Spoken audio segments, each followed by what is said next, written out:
On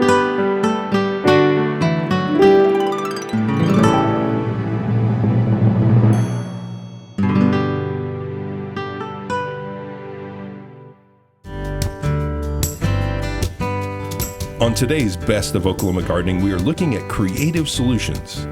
Kim visits with a garden designer in Oklahoma City who has used a dry creek bed to manage rainwater.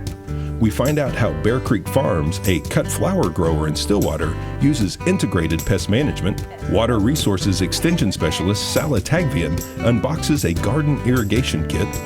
Research associate John Weir joins Kim to talk about the benefit and importance of using prescribed fire. We look at the innovative methods and crops used by Guilford Garden CSA in Oklahoma City. And we become educated about smart pot irrigation containers.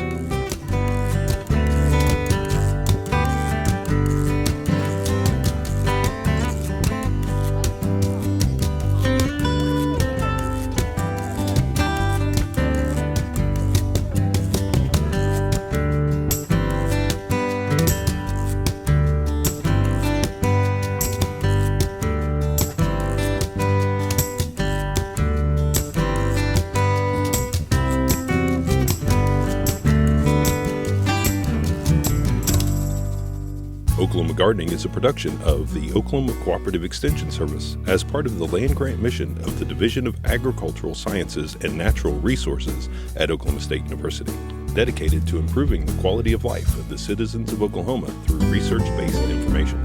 Underwriting assistance is provided by TLC, Oklahoma's leading garden center, Southwood Landscape and Nursery, Tulsa's source for great gardens, and the Oklahoma Department of Agriculture, Food, and Forestry, helping to keep Oklahoma green and growing.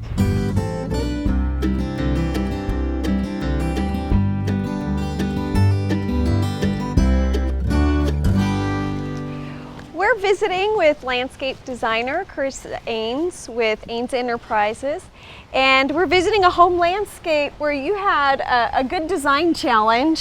Yes. This whole area behind me would flood, right, with each rain? Yes, it would flood and get probably between 8 to 12 inches deep in some areas, and it would flood even all the way up to the patio in some cases. And well, as you can see, it needed some help. So. Well, I think this is a beautiful solution. Essentially, you came in with the dry creek bed idea, right? Yes. Tell me how you went about solving this problem. Well, one of the big things as a designer is you don't want to mask a problem. You want to find a way to effectively solve the issue, but also make it aesthetically pleasing. Mm-hmm. So in talking with the homeowner, I knew that they wanted something that would be attractive. They didn't just want, a giant drain going through there, nor would it control the amount of water that we had unless it was like just a huge concrete tunnel going through there. So we wanted to do it in a way that would be pretty for them. And so we went ahead and the major drainage issues started in this corner and also over in this side. So we wanted to just, we used the gravitational pull and the slope of the area here and made it all go where it needed to go. Excellent. So we kind of have two dry creek beds joining up into this large one. I think what really makes this work visually is the intermixing of the plantings and then of course using the large boulders. So. Yeah, when you do a lot of hardscape, one thing that I've noticed is you have to incorporate some softscapes in there somewhere. Otherwise it's just going to be too harsh to look at, and who wants to go outside and all they see is rocks? And, right. You need to have something that's going to be attractive as well. Excellent. And you really carried it back, tied it back in well with the crushed granite walkway, which is one of my favorites. I love that look. And the edging along there. So really beautiful Thank you. integration of the different elements. They had even thought about doing a flagstone patio, but with some family members that are a little elderly, needed to be able to navigate a wheelchair through there, and so decomposed granite was the best way to go for that situation. That's a great point too. Yeah. That's a wonderful choice for an ADA accessible pathway. Absolutely. Well, thank you for sharing this design solution with us. This is something I know many of our viewers deal with. How do I manage a problem area with water coming through? So water management is difficult, but when you do it in a way that is attractive and still solves the problem, you've done your job. Thank you so much. Absolutely, it's nice to meet you.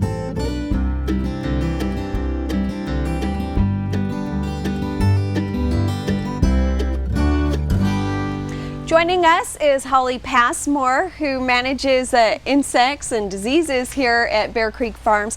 Holly, you use a variety of biological controls. Tell me about some of those and how they're employed.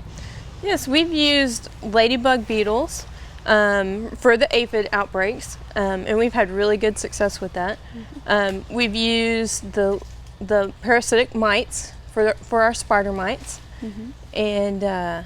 And that you apply both in the greenhouse, but you can also use this in the field as well. yes, you can. And in the field, I notice you use cover crops over the winter on your beds. Yes, every fall we put Austrian winter peas on our beds, and then in the spring when the ladybugs all nest in it, when the bad bugs come out, then everything's right there to just take care of them. So you're creating this really nice overwintering site to keep those beneficial insects in the field. They're ready to go. And of course we have the added benefit of just protecting and building our soils with those cover crops. Yes. So overall, what kind of impact have you found using biological control? It's a lot nicer. I don't like suiting up and spraying chemicals, and it's better on the environment, and it's not scary.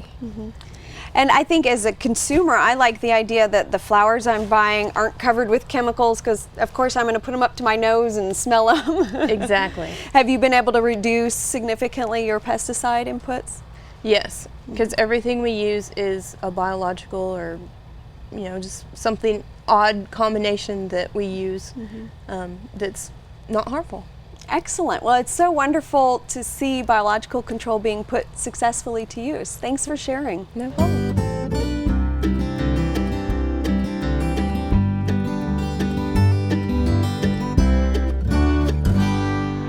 Joining us is Dr. Sala Tagvian, and he is the extension specialist in irrigation. We're going to install a garden kit irrigation system today. And this is a great idea for homeowners because it takes some of the guesswork out. Pretty much everything you need comes in one kit. So let's take a look at some of the major components here. When you open the kit, this is probably one of the first things that you notice. This is a header line that takes the water from the hydrant to the drip lines or drip tapes, which is this part. In this case, we purchased drip tapes, or they're also known as T-tapes. We've got different pieces and parts. These help connect the drip tape to the main line. Exactly, you go from the main line to the tapes. There's also some pieces that connect to the hydrant. Exactly, so for our control unit, we have a filter, which is an important piece to have to filter all the physical parts out, a pressure regulator, another very important piece, and some other types of fittings, T's, adapters for the header and for the T-tape. Now, depending on how you want your system to operate, there might be few optional items like a timer. One that is very important is the backflow preventer. Exactly, and you want this piece to break the vacuum in case a vacuum happens in your drinking system, and this will suck air in instead of the water from the drip system. So you don't want the water with all the chemicals and fertilizer and everything to going back to the drinking system. That will prevent that from happening. Well, let's show how all these parts and pieces fit together. Okay.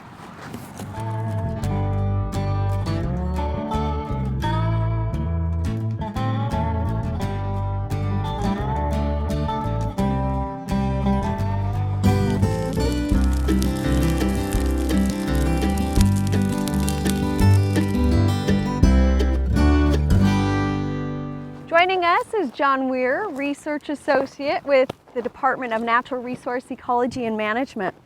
Well, John, I want to talk today about prescribed fire because I think there's a lot of misunderstanding about it in the community, yet our colleagues promote prescribed burning as a wonderful resource for managing land. Tell me about some of the benefits. Okay. Fire is a naturally occurring process. You know, historically it occurred through lightning, but actually probably the largest implementation of fire that occurred historically was Native Americans. People burned. The Native Americans saw the benefits of fire. They used the benefit of fire in their everyday life, and that's been well documented that fire was very important for all aspects of their life. And so they saw those benefits. And again, as this country was settled and stuff by European man, fire was kind of taboo in their culture and stuff that they brought up, and that fire wasn't important. So fire became less important. And so with that less importance of fire, we've been reaping a lot of the bad things about lack of fire. We have a huge increase of eastern red cedar in this country. Right. The eastern red cedar is a very fire intolerant species. It doesn't like fire. It occurs naturally. It's native to Oklahoma. Why? And then it's spread with over 100 years of fire suppression that we've had since settlement of this state. We've had this huge increase of eastern red cedar. Also, again, many of our other native plants that we have are very well adapted to fire through their mechanisms that fire can come through. It will top kill them. The top of the plant will die, but the roots resprout from the base, from the roots or different parts of it. They'll resprout and come back more vigorous and better. And within that, those plants become more beneficial to wildlife, livestock, and other things, because as you let a plant grow, you don't top kill it, let it grow, it just gets tall, it gets rank in that growth. And so like a lot of the browse species that deer and a lot of the wildlife species prefer, it's not available because it's way up high. So it's like when Mom used to put the cookie jar on top of the refrigerator, you couldn't get to it. Those browse and very palatable plants, they're not palatable anymore because they're way up here. But if you top kill them with fire, they resprout, everything's down at a level stuff can eat and utilize, and very well, you know, high nutritional quality and things like that. So it's huge benefit not only to the plant community, but also all of our native wildlife that we have in this state. You know, a lot of times people come in and they manage fire, or they do mechanical treatment on their cedars, cut them down and stuff like that. And I've seen a lot of areas where people do that, and then within 6 to 8 years, it's grown back to exactly like it was beforehand, because they didn't manage all those little seedlings that were hidden in the grass that the cutter couldn't get to, that you didn't see it. Also, you get a huge seed release whenever you take that canopy away from those larger trees that come back. So you get a huge release. With fire, we can we can still do our mechanical treatment, control our trees mechanically, come back and run a fire in there periodically. We'll knock all those little seedlings back, and we'll maintain that prairie or that grassland setting. I want to look at how some of our native plants are adapted to that. We have, you mentioned the shrubs, sumac and buckbrush, blackberries, sand plum. And if we look at those, we could see the stems hit by fire will die out, but we'll get new shoots they'll come coming right from back. Yeah, most of them are very adapted to it. And parts of our grasslands actually do have the cross timbers where there's grass mixed with oaks, you betcha. But if we look at that bark, it's real thick and corky. And that's a lot of times you can tell how a tree or a shrub will respond to fire is, you know, does it resprout after it's killed? Also, how does it protect itself? Most all those blackjacks, post oaks, they're real extreme hot fire. Yeah, you can top kill them, but a typical surface fire going through leaf litter won't harm most oak trees, because you look at the thick bark that, like you said, the thick bark that they have protects that underlying areas on that tree so they don't get hurt by the fire. And so, you know, you look at a lot of the trees that are invading a lot of our grassland areas and even some of our cross timbers areas, like some of the elms and stuff that come in, they're really thin barked, and fire really knocks them back really quick and easy because they're thin barked. But the problem is they just don't produce a lot of fuel. You look at their leaves and stuff, they're not really adapted to that. Whereas oak leaves and stuff, big leaves, they kind of produce a lot of leaves most years.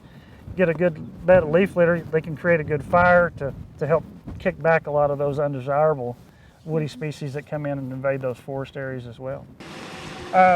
We have extension publications on using prescribed fire, burn associations, and that's where groups of landowners get together in an area, pull their resources, equipment, and work together and help each other burn. We have two really good videos on using prescribed fire in Oklahoma, and also a good video on fire effects. Well, excellent. Thank you so much for sharing all the wonderful information with us. You're welcome.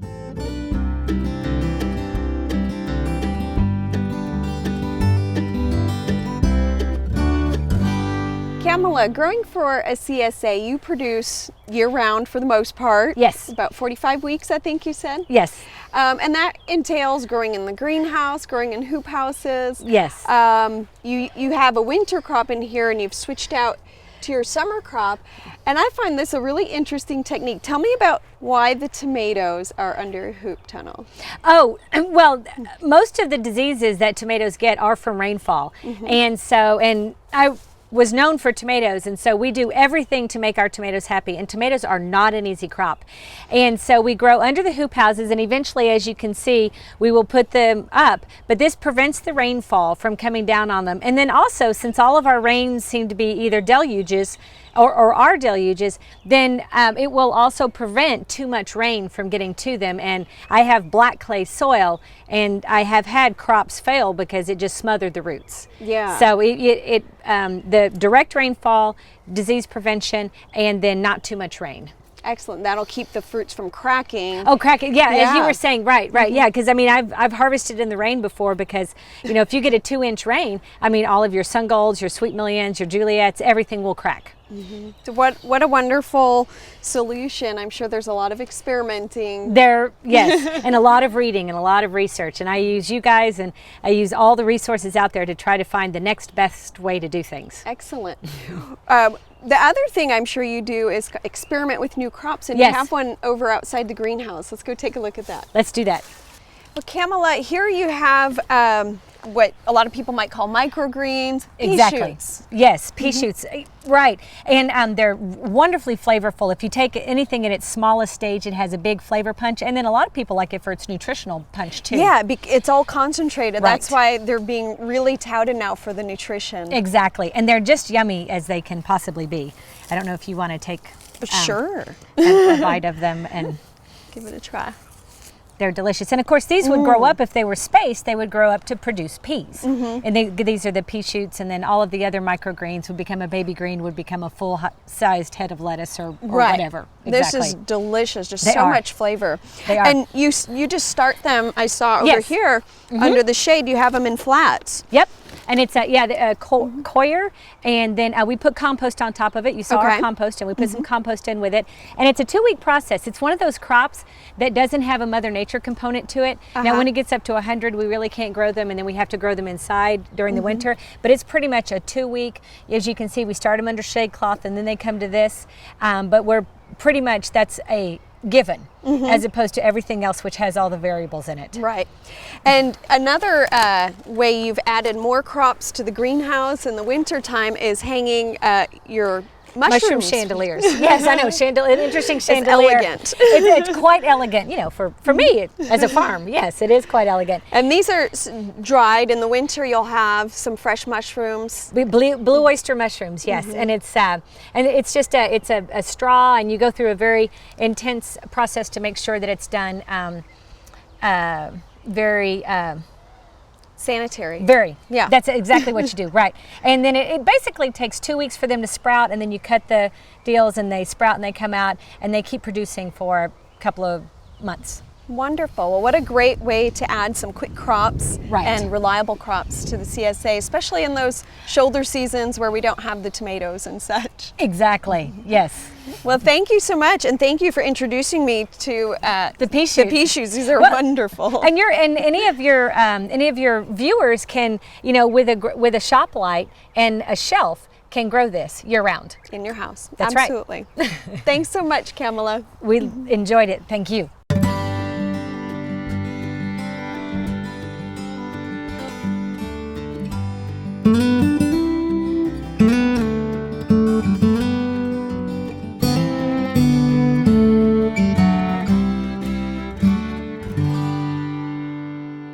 We're visiting with Kurt Rieger, president of High Caliper Growing, and they manufacture smart pots. These are a product that I've been familiar with, but I think is a little new to our viewers. and they are called smart pots for a reason.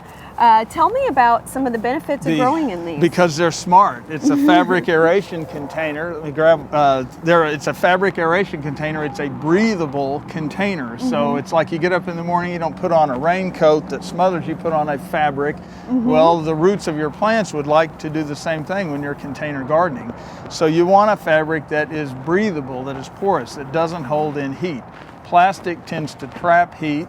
Also in plastic, roots circle around the edges of the great benefit. We get air pruning. You get air pruning in a fabric aeration container in a smart pot, and that's a huge benefit for the plant. And of course, if you can produce a better root structure on the plant, what do you know? Voila, you get a much better plant. The other benefit of growing in these is we have really good drainage. The water's not going to pool up in the bottom. It's the bottom here has 1 million holes through it, so you get total drainage. So you don't get a puddling. In a plastic pot, you tend to be a little dry on top and a little wet on the bottom, and you try to work that out. Well, in a fabric aeration container, in a smart pot, it's breathable, it's porous, so water flows through and water moves by capillarity in the container. So you have even water distribution in the container, which is a tremendous benefit in growing to the root structure and in growing plants and growing vegetables. And so certainly a lot of applications for these, but one of the great applications I've seen is growing vegetables in small spaces, on roofs, on patios. Yeah. Well, like you guys saw in Quebec when you met some of our customers up in Quebec, growing vegetables in small spaces, on patios, rooftops, out in the backyard. And even in the backyard, a lot of people, they don't want to dig up they don't have a space to dig up in the backyard.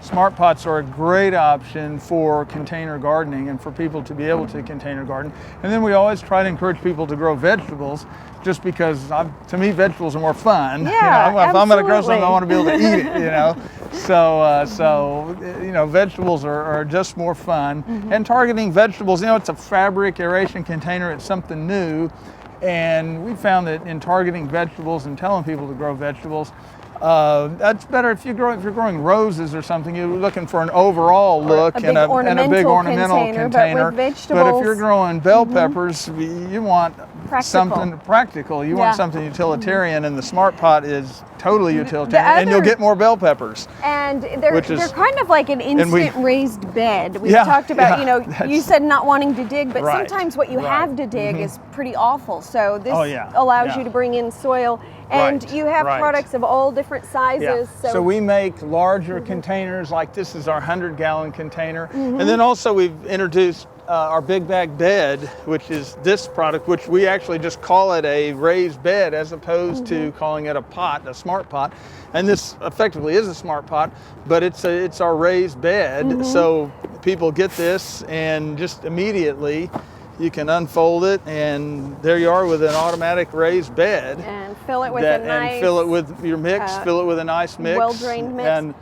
And a well-drained mix, but the drainage is on the bottom of the fabric. The fabric has 1 million holes in it, so you will get good drainage. If you have a mix in here that's in any way porous, you'll get very, very great drainage through here. Much better than almost any other raised bed.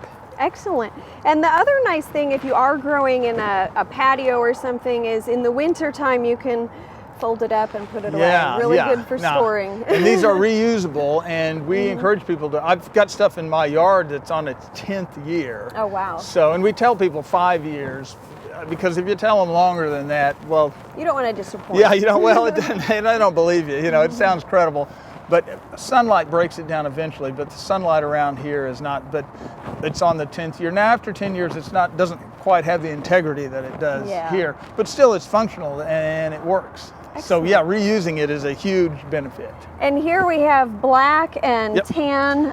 Black and tan. We have some other colors in the mix as well, but black is the basic, it's the basic color. And it's gardening, you're going to get dirty, you're going to get your hands dirty. So I like the black just because, if you're wearing a black shirt and it gets dirty, well, you can still wear it, But, our customers, some of them wanted tan. Excellent. You know, but functionally they work the same way because it's a fabric. The idea is wearing a fabric. If you have a plastic pot, you know, a white plastic pot would be cooler than a black plastic pot because plastic holds in heat. Absolutely. You know, but in a fabric, well, you know, a black breathes. t-shirt and a white t-shirt, well, the white's a little bit cooler, but not enough to really make much difference. Likewise with a black or white gardening container, it's a fabric. We're in a fabric, so that releases heat. It's a big advantage to the root structure of your plant.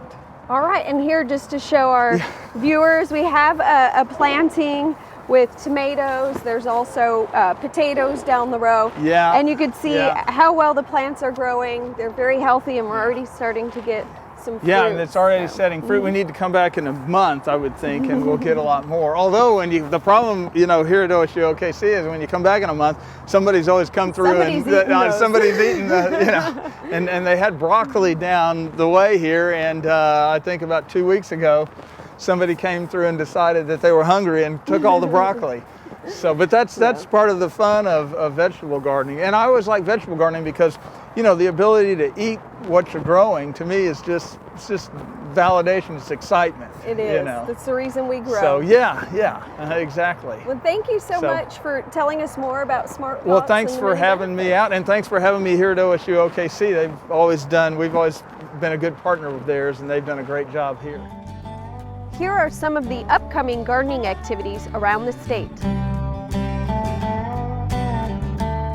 Next week on the Best of Oklahoma Gardening, we'll be taking a break from winter with a return to some of the beautiful gardens from last summer. We'll visit 3 gardens that were on the Oklahoma Horticultural Society's garden tour for connoisseurs. Then also in Oklahoma City, we visit the Commonwealth Urban Farm and the Central Park Community Garden. Join us then for more of the best TV you'll grow to love.